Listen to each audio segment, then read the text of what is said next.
Bom, vamos começar com essa nova rodada da pesquisa Genial Quest, divulgada hoje, mostrando que a desaprovação do governo do presidente Lula não apenas completou a quarta alta consecutiva, como também agora parece descolada do índice de aprovação em um nível inédito para a atual gestão. São 56% os que desaprovam a administração petista, contra 41% que o avaliam positivamente. As taxas eram 49% e 47%, respectivamente, na pesquisa anterior de janeiro.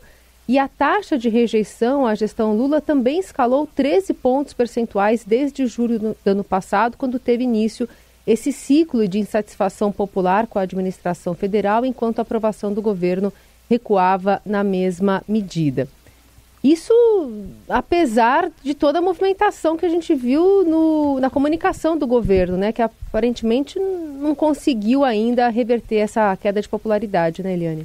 Não, pois é. O presidente Lula trocou o chefe da comunicação do governo, botou lá o Sidone Palmeira, que é um especialista nisso, que ajudou bastante, foi importante na campanha dele de 2022, a campanha vitoriosa de 2022. O presidente Lula tem viajado pelo país, tem anunciado uma série de medidas aí de cunho popular, né? Inclusive a isenção do imposto de renda a até R$5.000, e que está aí no Congresso Nacional esperando a votação dos senadores e deputados, mas nada disso está dando resultado. É aquilo que eu sempre digo, gente, a aprovação de governo, né, a popularidade ou a impopularidade de governo segue a lógica da inflação. Inflação puxa inflação. E desaprovação de governo puxa desaprovação de governo. É uma bola de neve. Quando começa, uma pessoa vai contaminando a outra. Os ambientes vão se contaminando contra o governo de plantão, né? Então, essa pesquisa Quest é bastante ruim, porque de janeiro até agora, ou seja, em 2 meses, por exemplo, né, como a Carolina estava falando, a desaprovação, que era de 49, pulou para 56. É um salto de 7 pontos, que, olha, não é pouca coisa, não. Em 2 meses é muito grave. E a aprovação caiu de 47 para 41, ou seja, caiu 6 pontos, o que é também muito preocupante para o governo. O interessante, né, ou o mais preocupante, é que o Lula vai caindo em bolsões que são típicos de apoio a ele. Por exemplo, no Nordeste, Lula, que sempre foi vitorioso no Nordeste, que sempre teve vitórias para os governos estaduais, para, por exemplo, o Fernando Haddad, quando concorreu em 2018, enfim, o Lula está perdendo gás no Nordeste, que é o grande bolsão vermelho do país, né? Além disso, você vê lá no Nordeste, a desaprovação aumentou de 37 para 46. É muita coisa, gente, muita coisa. Como aumentou também no Sudeste, claro, o Sul continua sendo disparado ali o bolsão anti-governo, anti-Lula no país. Mas, além disso, nos segmentos, né, o Lula vem caindo em quem ganha menos, ou seja, na base da pirâmide dos mais pobres, que sempre foram mais favoráveis a ele e ao PT. Lula vem caindo entre jovens, vem caindo entre as mulheres. É a primeira vez que ele tem uma desaprovação maior entre as mulheres do que a aprovação, e vem caindo também em quem tem nível superior incompleto. Ou seja, em todas as faixas, o presidente Lula vem tendo quedas de aprovação. E as medidas que o governo vem tomando nessa esquerdização do governo, nessas medidas populistas do governo, as viagens do Lula, nada disso está compensando ali, está segurando a queda. E o pior é que ali a aprovação de Lula em relação a Bolsonaro está pau a pau. Ou seja, muita gente que compara o Lula ao governo Bolsonaro, dizendo que são mais ou menos a mesma coisa, que o Lula é melhor, ou igual, ou até pior do que o Bolsonaro. Ele não está fazendo assim uma comparação forte, efetiva em relação ao governo Bolsonaro, que foi tão ruim que o Bolsonaro não foi reeleito, né?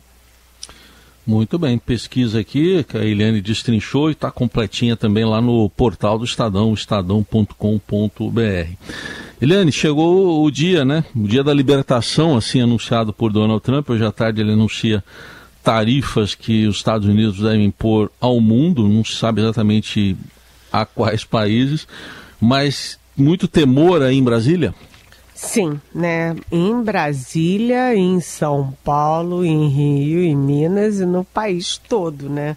Muito temor com essa decisão aí que vai ser anunciada hoje. Ontem o governo dos Estados Unidos divulgou um relatório de mais ou menos 390 páginas e citando detalhadamente os produtos que estão na mira e por que estão na mira, e o Brasil é brindado com 9 páginas desse relatório e o foco está muito forte no etanol, né? Então o Brasil todo de cabelo em pé, porque a expectativa é de que o Trump dê tarifas lineares. Em vez dele dizer 25 para o produto tal, para o setor tal, 10 para o setor tal, produto tal, não. A expectativa é de tarifas lineares. Se ele impor, por exemplo, 25% ou 15%, vai ser para todos os produtos do país, portanto, no caso do Brasil, os produtos do Brasil. Aí é aquela questão, né? Isso aumenta os preços nacionais, aumenta a inflação, aumentando a inflação, aumenta os nossos juros. Enfim, é uma bola de neve, é muito preocupante. Os Estados Unidos são nosso segundo maior parceiro comercial. Qualquer coisa que os Estados Unidos imponham para a gente de taxa tem um impacto enorme na nossa economia, e tendo impacto na nossa economia tem também na nossa questão social. A expectativa é de que o Brasil retribua também na mesma moeda, inclusive com o apoio do Congresso Nacional. Seguimos por aqui com a Eliane Cantanhede. Bom, Eli, acho que temos aqui Donald Trump conseguindo o que parecia impossível, que era unir esquerda e direita no Brasil, já que os dois campos aí se aliaram no Senado para aprovar um projeto de lei que permite ao país retalhar comercialmente os Estados Unidos em resposta ao tarifaço aí do governo americano prometido para hoje. É uma iniciativa que marca uma rara convergência entre o PT e o agronegócio, porque a relatora do PL da Reciprocidade é a senadora Tereza Cristina, que foi ministra da Agricultura no governo Bolsonaro e faz parte da Frente Parlamentar da Agropecuária. Vamos ouvi-la. O governo brasileiro terá instrumentos para poder sentar à mesa mais forte, podendo retaliar se for preciso, fazendo a proteção dos nossos produtos. É um projeto bom e ele realmente traz segurança para que a Camex, o Itamaraty, o MIDIC possam sentar na mesa de igual para igual com todos os países, não só com os Estados Unidos, com a Europa, com o Oriente, enfim, com todos aqueles que o Brasil tem comércio, mais de 160 países no mundo. Até o presidente da Câmara, Hugo Mota, lembrou que essa pauta é uma demanda nacional que vai além das diferenças políticas. Este episódio entre os Estados Unidos e o Brasil deve nos ensinar definitivamente que nas horas mais importantes não existe um Brasil de esquerda ou um Brasil de direita. Existe apenas o povo brasileiro. E nós, representantes do povo, temos de ter a capacidade de defender o povo acima de nossas diferenças, pois é isso que o povo espera de nós. Ainda que esse discurso esteja mais alinhado no Senado, né, a expectativa é que esse texto seja votado na Câmara nos próximos dias em regime de urgência, mas lá tem outras pautas que podem desalinhar esse discurso, não, Eliane? Pois é, no Senado foi uma operação digna de um congresso, de um parlamento, e a Tereza Cristina está de parabéns. A Tereza Cristina, que agora é senadora, ela foi ministra da Agricultura, como você disse, Carolina, no governo Bolsonaro, e era considerada a melhor ministra do governo Bolsonaro. Viajou pelo mundo, defendeu muito os produtos agrícolas, as carnes brasileiras. Ela era muito efetiva e muito rápida em qualquer circunstância, assim, qualquer problema que surgisse para produtos agropecuários do Brasil, ela estava ali firme, forte, e ela tem uma personalidade muito interessante, porque no caso do Bolsonaro, o Bolsonaro não havia ninguém, só pensava nele na família, mas se havia alguém que tinha coragem de dizer para ele: presidente, isso não é bom, presidente, não faça isso, era a Tereza Cristina. E ela conseguiu uma articulação bastante importante, porque a votação, primeiro votaram na comissão e automaticamente votaram no plenário, e foi por unanimidade, 70 votos a 0. Ou seja, não teve bolsonarismo para cá, não teve PT para lá, foi todo mundo pensando num objetivo só, que foi o Brasil. É interessante porque esse movimento também aconteceu no Canadá. Quanto mais no Canadá e no México, né? Quanto mais o Donald Trump pressionou o Canadá, pressionou e pressiona o México, mais a unidade interna a favor dos governantes, né? A oposição e o governismo se uniram ali contra o mal maior, né? Então isso está também replicando aqui no Brasil. Esse projeto que foi aprovado no Senado, a Tereza Cristina já falou com o Hugo Mota, que é o presidente da Câmara, para que tenha uma tramitação bastante rápida na Câmara, lembrando que o PL, partido do Bolsonaro, está obstruindo o plenário da Câmara em nome ali da anistia do 8 de janeiro. Eu acho que o PL vai ter que tirar essa obstrução para deixar passar aí esse projeto da reciprocidade. Isso é um marco importante, porque dá poderes ao governo, dá poderes legais, dá regras para o governo poder sentar com o governo americano e negociar, né? O que já está aí sendo negociado internamente no Brasil para ser colocado na mesa da negociação com os Estados Unidos? Primeiro, produtos de beleza, né? Quando você tem cremes, maquiagens, shampoos, essas coisas que são importadas de lá para cá, né? Então, produtos de beleza. Os filmes de Hollywood, né? Aqui no Brasil e no mundo inteiro, eles são uma renda enorme para os Estados Unidos. Então, filmes de Hollywood, fones de ouvido, óculos de sol, automóveis, enfim, o Brasil está dizendo: olha, se vem de lá, vai daqui para lá também.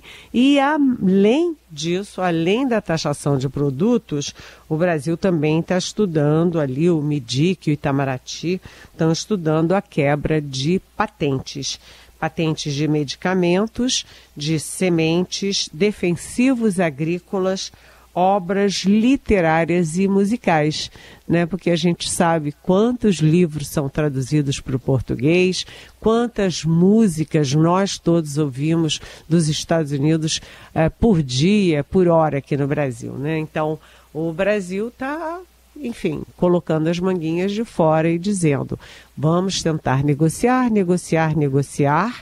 mas, em última instância, como último recurso, retaliação. A gente acompanha, hoje tem um anúncio para a gente saber os detalhes hoje à tarde. Eliane, a gente acompanhando essas últimas horas uma crise envolvendo Brasil e Paraguai. O governo do Paraguai convocou para esclarecimentos o embaixador em Assunção, José Antônio Marcondes de Carvalho, depois que o site UOL publicou uma reportagem sobre um caso de espionagem da ABIN contra autoridades paraguaias. Tem detalhes aqui no portal do Estadão também. E o governo Lula diz que isso aí foi durante o governo Bolsonaro e que foi interrompido após a atual diretoria da ABIN tomar posse lá em março de 2023. Mas a gente vai ouvir aqui o que disse o embaixador, aliás, o chanceler do Paraguai, Rubem Ramírez. Ele deu uma coletiva de imprensa e afirmou que o Paraguai classifica o tema como delicado e quer que o Brasil explique qual foi o resultado da interferência. Convocamos al embajador de Brasil en Paraguay, José Antonio Marcondes, para que ofrezca explicaciones detalladas sobre la acción de inteligencia llevada a cabo por el Brasil mediante la entrega de una nota oficial para que, como señalaba, explique detalladamente las acciones desarrolladas en el marco de esa orden impartida por el gobierno de Brasil.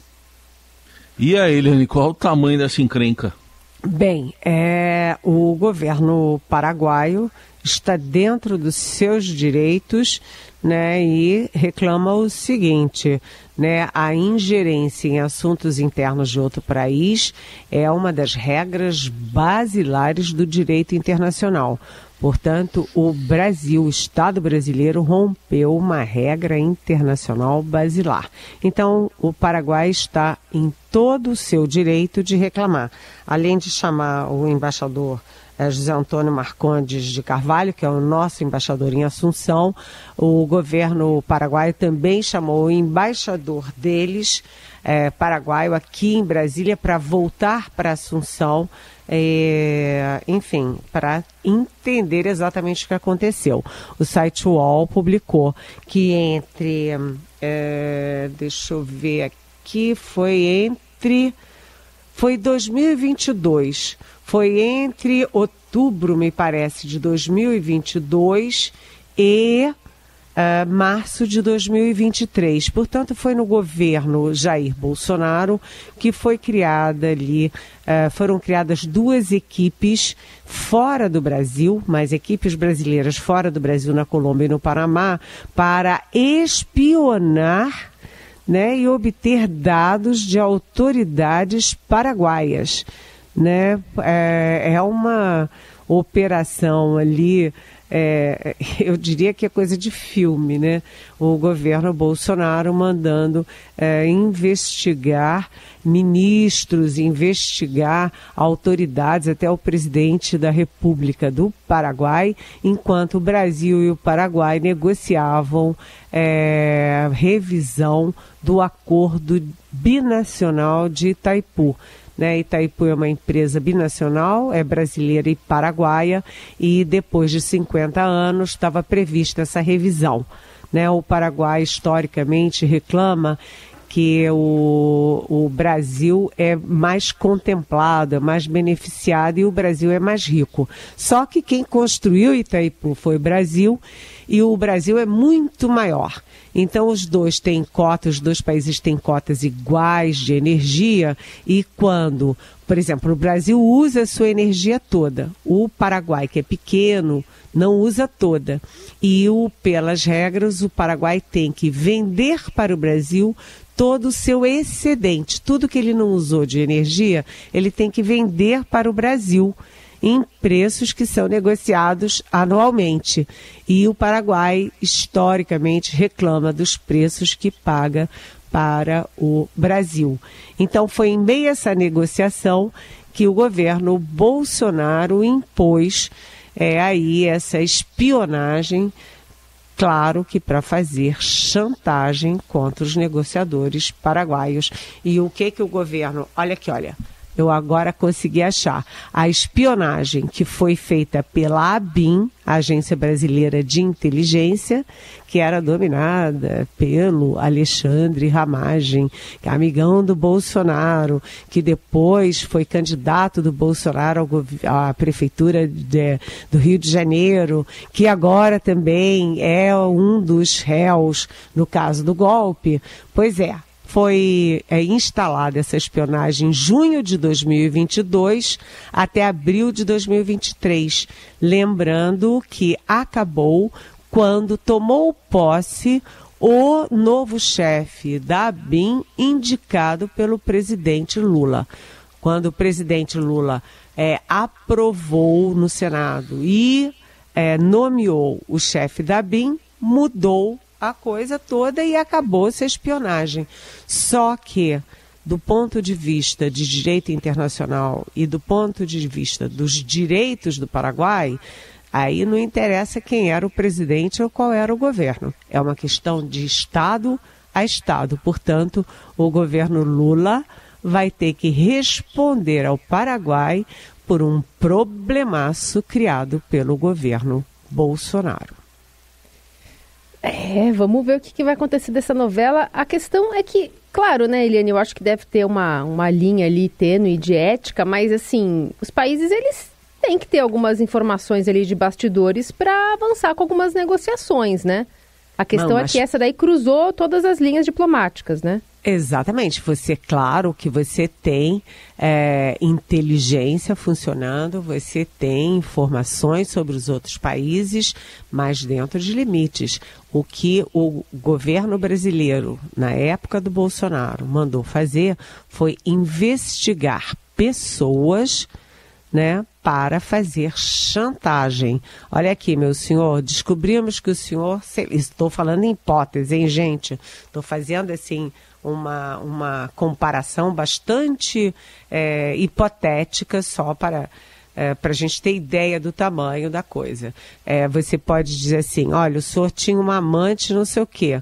Ou o senhor negocia como a gente quer, ou a gente denuncia isso para o seu país, para a sua mulher, sei lá. Ou seja, espionagem de pessoas de outro país, de governos, de presidentes, de autoridades de outro país, não está dentro da regra do jogo.